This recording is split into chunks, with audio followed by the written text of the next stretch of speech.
introduction. Okay, so if you pull out your mole conversion notes, we're going to first just kind of review a little bit of what we talked about. Keep in mind that the mole is basically just like the dozen. And we know that a dozen is how many? 12. A mole is in 12. A mole is how many? 6.02 times 10 to the 23rd. Awesome. Okay, now, of what? Well, of anything. But typically you don't talk about having computers and having a mole of computers because it would be unrealistic to have that many computers or that many cars or that many horses. But what you do talk about having that many of are things like atoms or molecules or formula units or ions. And so what we're going to do today is we're going to talk about how to convert these things. And let's say that you are told, or maybe you weigh something out and you find out that you have 25 grams of it.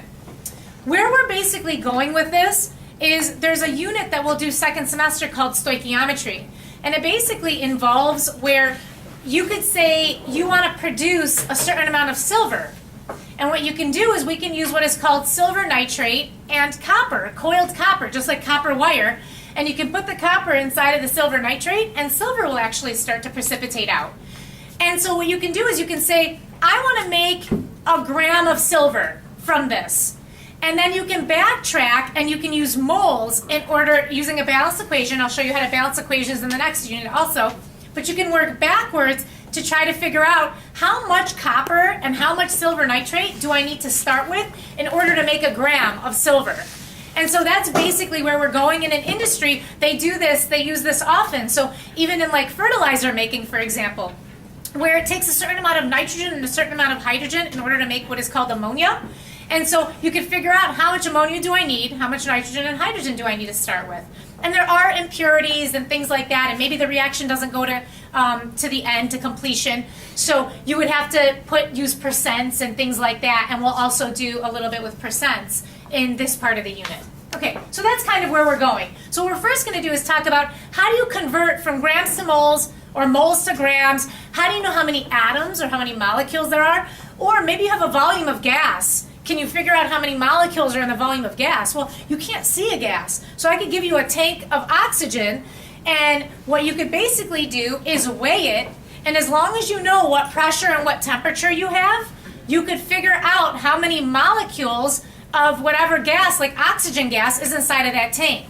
Okay, and so something that you can't see, you could actually calculate molecules of. So that's pretty much where we're going today. All right, so we talked a little bit about what the mole is. And here's what it kind of looks like, okay? These are moles of different substances. This is sulfur, that's a mole of sulfur.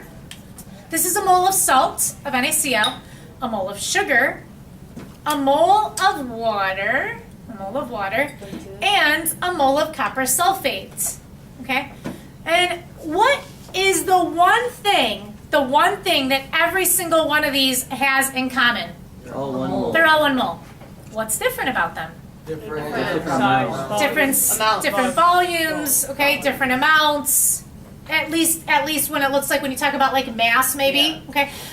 And you could also say that the colors are different, right? What else? Different density. Different density, maybe. Viscosity. Different textures, yeah. Something like viscosity, how it flows. Usually you would use that for like liquids. Here, what about this one versus this one? Solid. Yeah, the different phases, right? So we've got a solid and we've got a liquid. Okay, so we have different phases as well. The only thing that's the same about all 5 of these is that you have 1 mole of it, okay? Which means you have how many particles in there? 6.02 times 10 to the 23rd, okay? So that's all we know. Now, how do you think I figured out how much to put inside of each one of these? Because I made these containers myself. Conversions? What do you think? L chart. Nice. All I did was I did an L chart. For example, sulfur.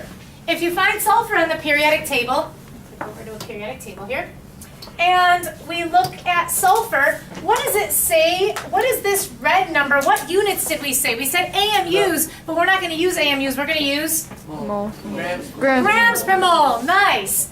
This we're going to call grams per mole. And what place did we round to? The tenths. Keep in mind that when you round, the easiest way to round is this.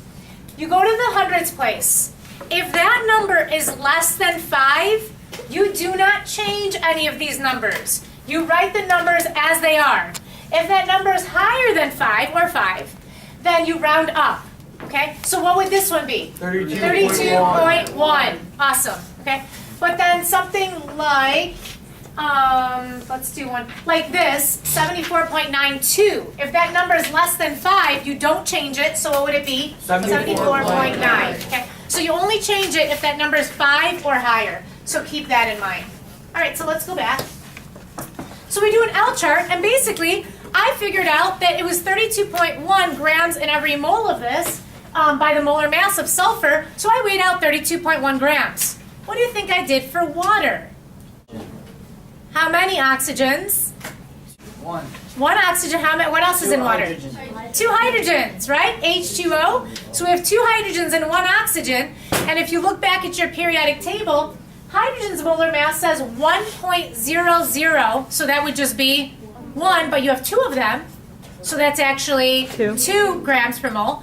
And then, does anybody remember what oxygen's molar mass is? 16.0. Good. So if you add those, 16 plus 2 is 18. So all I did was I put 18, and actually I did measure out 18 milliliters.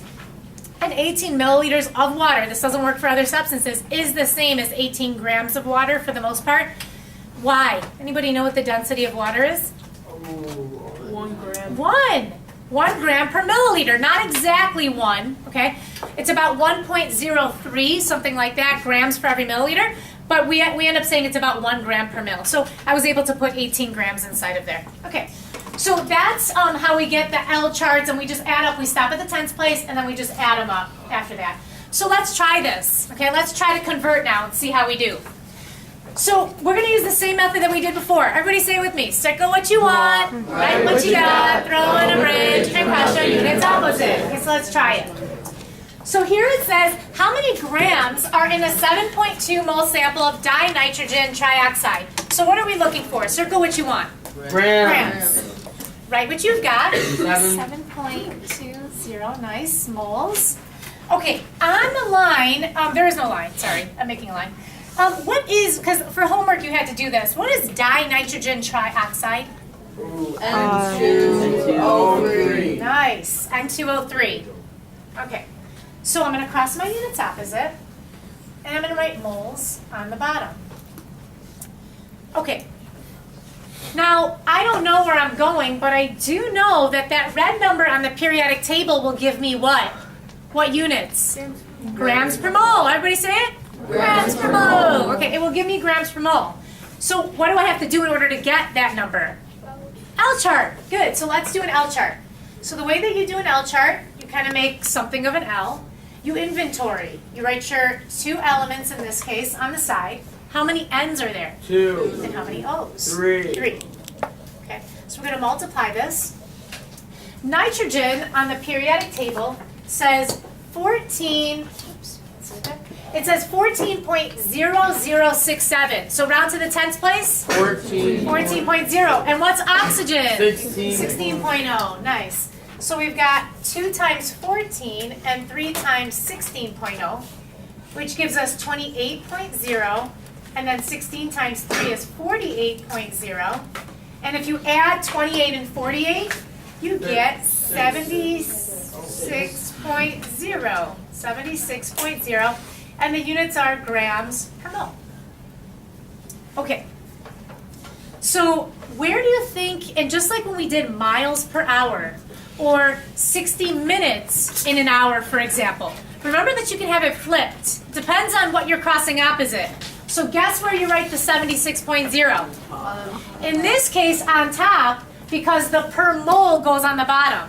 So now you're going to write 76.0 grams per mole. Okay, let's do our sig figs because we're multiplying.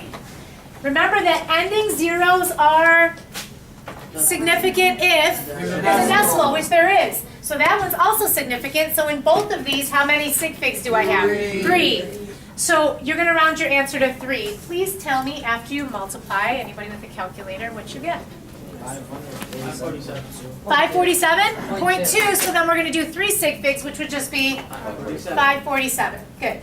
And then that's your grams because your moles cancel out, and you're left with grams. Okay, let's try to go backwards now. So now they're going to say, now, just so you get the idea here, what we did. If there were 1 mole of this dinitrogen trioxide, how much would 1 mole weigh? 76 grams. But they said that we have 7.2 moles. So if you had 2 moles, what would you do? Multiply by 2. If you had 4 moles, what would you do? Multiply by 4. But they're saying 7.2 moles, so we're multiplying by 7.2. That's essentially what we're doing, okay? But the bridge is going to help us because you could have multiple steps again in the future. So let's try question 6. How many moles are in a 7.5 gram sample of tin 2 chloride? Let's write what tin 2 chloride is first. So tin is SN. What's that 2 mean? The charge. Chloride? CL. CL charges. Well, it will be -1. So then when you crisscross, you get SnCl2. I'm going to tell you that you don't always have to do the formula. It may not help you in some of the problems, but because we're reviewing, and it's always good to review for the final, and you need to make sure that you know your names for the final, we're going to keep on doing all the formulas every time so that you can keep that in mind. Okay, so circle what you want. What are you looking for in this problem? Moles. Okay, and then start with the 7.5 grams of this SnCl2. Throw in a bridge, and then what? Cross your units Cross opposite. units opposite. Grams of SnCl2. Okay, so what do I need to know? Well, I know grams, but I don't know moles, so I need to do an L chart. Okay, so let's do it over here. So our L chart is Sn and Cl are the 2 elements. How many SNs? 1. How many CLs? 2. Okay, so I'm going to multiply. And Sn says 118.71. So that would be 118.7.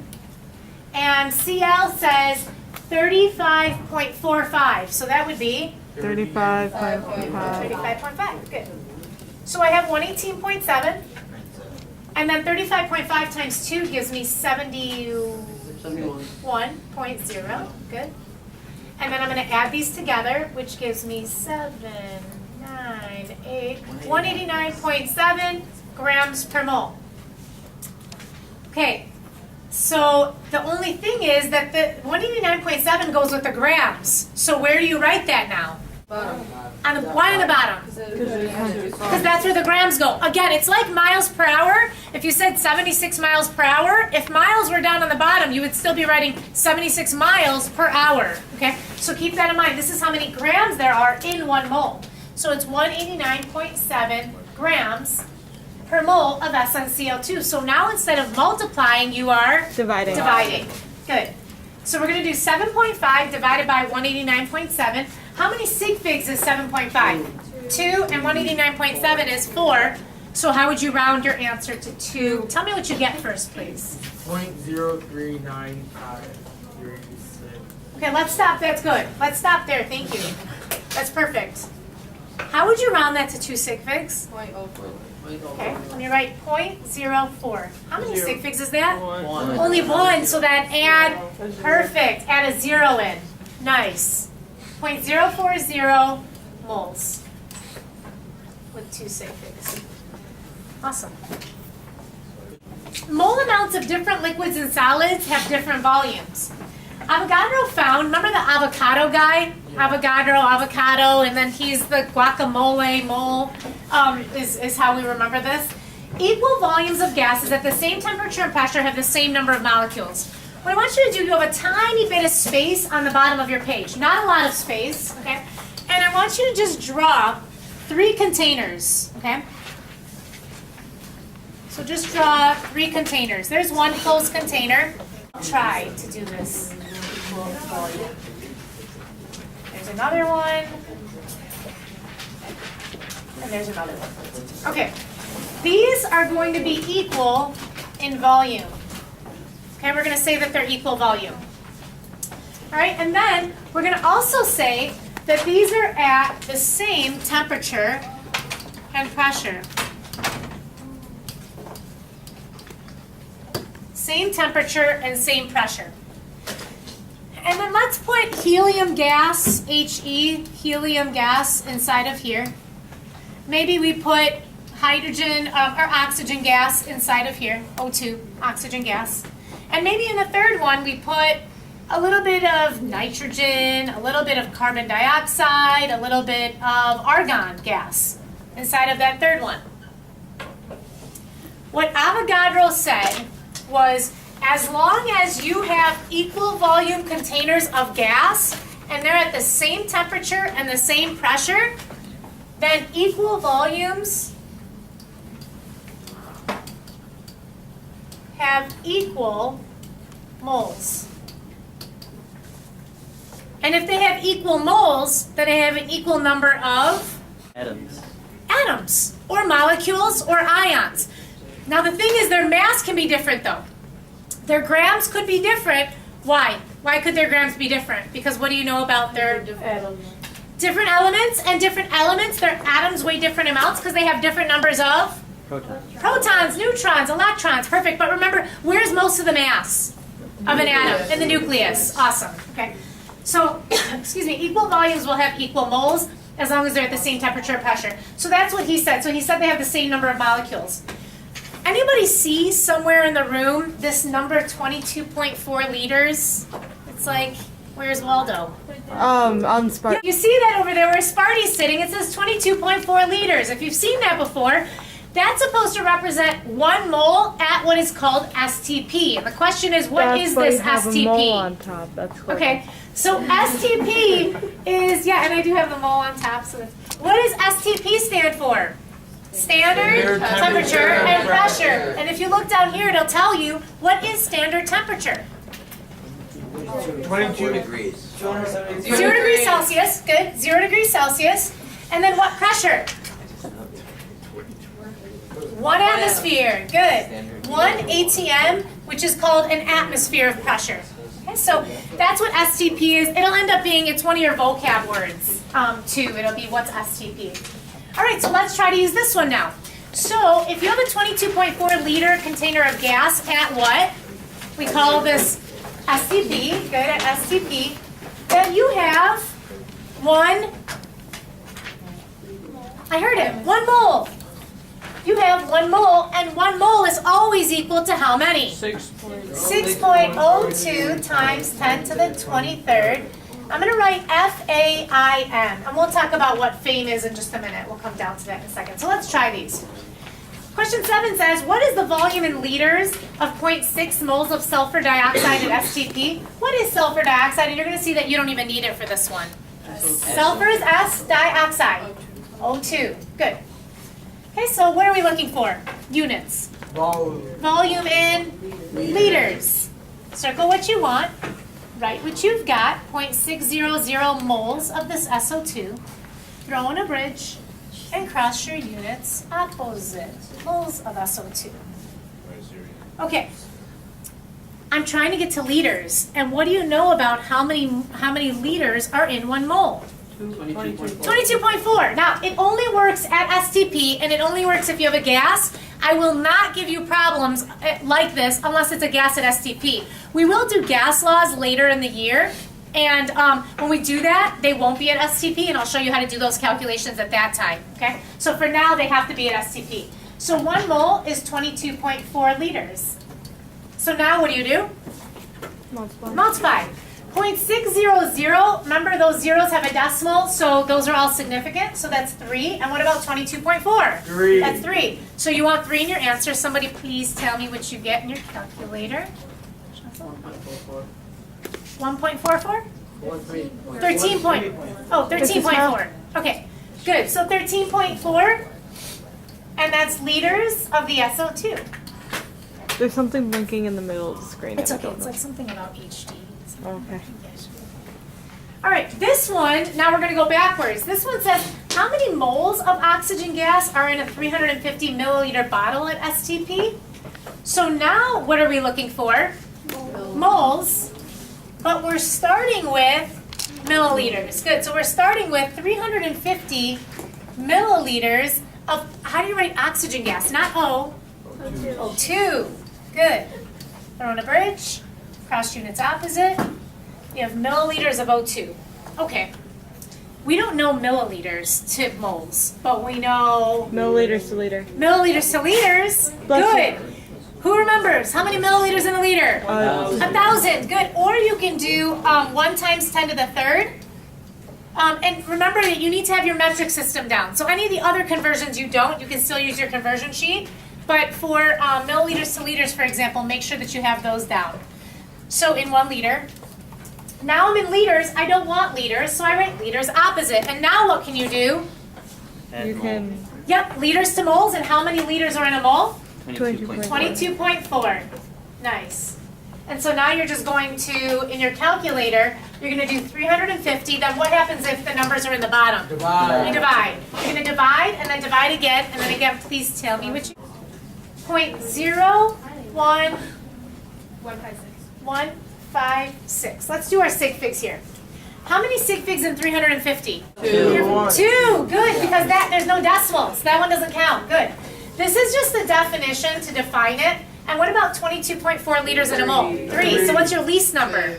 2. How would you round this to 2 sig figs? 0.0116. Good. Here's what you do. Put a dot there. That one's not significant, so that one doesn't count. You put a dot there. Then you look at that number. Again, if that number is less than 5, then you keep it the same. But if it's higher, then go up. And so then that's moles. Oh, because it's a leading zero? Yes, leadings don't count. Yep, leadings never count. Okay, particles in a mole. What I want you to do is I want you to pull out your gram to mole conversion worksheet. So what you should have done is your L charts. And if you did your L charts, it's really going to speed you up here. Okay? So if you have your L charts done. So the hard thing about the L charts is getting your name right. If your name is right, then it should be pretty easy to do the L chart. But if your name's wrong, then your L charts might be wrong. So here's what we're going to do. We're going to add one more thing in. It asks you to calculate the mass in grams. Now, if you don't have enough space, just do it on a separate sheet of paper. If your L charts took up like the entire space, then just do it on a separate sheet. So here's what we're going to do. Okay, we're looking for grams, so circle what you want. Write what you've got, 0.250 moles of this MgCl2. Throw in a bridge and cross your units opposite, moles of MgCl2. And how do you go from moles to grams? Use the L chart. And we already did the L chart. Where does this 95.3 go? Top. Why top? Because Because it's per 1 mole. So you always want the mole alone. Again, it's kind of like miles per hour, okay? So we would go with the miles, and then your hour would be per 1 hour, for example. So same thing here, you're going to do 95.3 grams per mole, and then you're done. Guess what you do with these two numbers? You multiply, okay? And you should get the answer that's in the margin there.